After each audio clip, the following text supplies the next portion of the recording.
That's a great question. And it's actually a dilemma we have faced recently in sort of an extreme way. So, going back to our beloved Turkish REIT, we own a third of the business, but 20% of that business is in one fund. It's our offshore fund, which has about 400 odd million in assets. And so if we look at the 20% of, something north of a billion, more than half of that portfolio is a single Turkish stock. And we have another stock in Turkey, which has also gone up and also become sizable. I think that's like 17 or 18% of the portfolio. They're both very undervalued. So it doesn't really make sense to trim those. So we are talking about like kind of more than two-thirds of the portfolio in two businesses in Turkey. Then we have in the same fund a couple of bets in the coal business, which are around 15-20% of assets. So by the time look at the two Turkish businesses and the two coal businesses, we are already at about 90+% of the portfolio. And most of my investors, individual high net worth families, we don't have really institutions and such. So what I told my investors is, I said, look, if you have an investment in this fund and the total amount you have invested in the fund is less than 1/5 of your total net worth, then if I were you, I would just do nothing, just let it be. Because what that would mean is that on a look through basis, no single investment in the fund is more than 10% of their net worth, which is pretty reasonable concentration. And I said that if it's more than 1/5, then you should trim. My recommendation would be that you should withdraw some of your holdings from that fund to bring it within that sort of a limit and invest it in something non-correlated. So I told them that I wasn't going to kind of adjust the portfolio. They needed to adjust on their end, knowing what concentrations we have.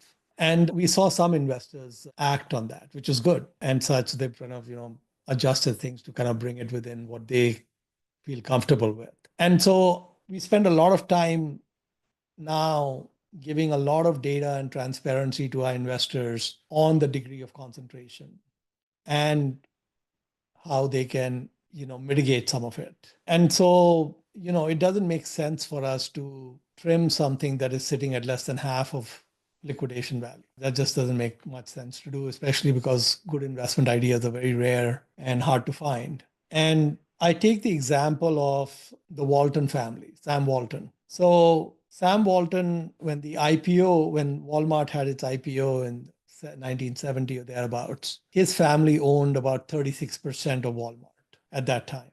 And he had already well before the IPO, he had already transferred the shares to his kids. So basically when Sam Walton passed away, the shares were already in the hands of the next generation and they didn't have any taxes or anything to pay. It just passed on to the next generation, which is very efficient from an estate planning perspective. If we look at entire Walton family stake in Walmart today, it is actually higher than it was at the time of the IPO. The entire Walton family stake today is in the kind of low 40% range. So they've actually gone from kind of mid 30s to low 40s, right? And what that means is that probably the overwhelming portion of the net worth of that family is in a single stock.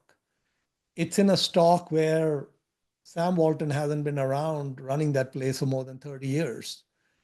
And there are no family members in senior positions at Walmart. And there's maybe just one or two of them on the board. So they don't have control from a board perspective.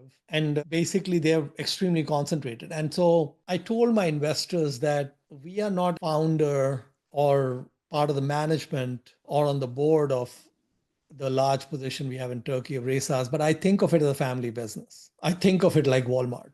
I think it's a very good business because I've watched it for 5 or 6 years. I think it's run by exceptional capital allocators, very good assets, very good capital allocation, and don't really see anything going on there that gives me a pause to do something else. And so the way to build wealth is to concentrate. All the billionaires you see around you only got there because they were concentrated. And like Munger used to say, there's very few times in your life that you're going to get a trip to the pie counter.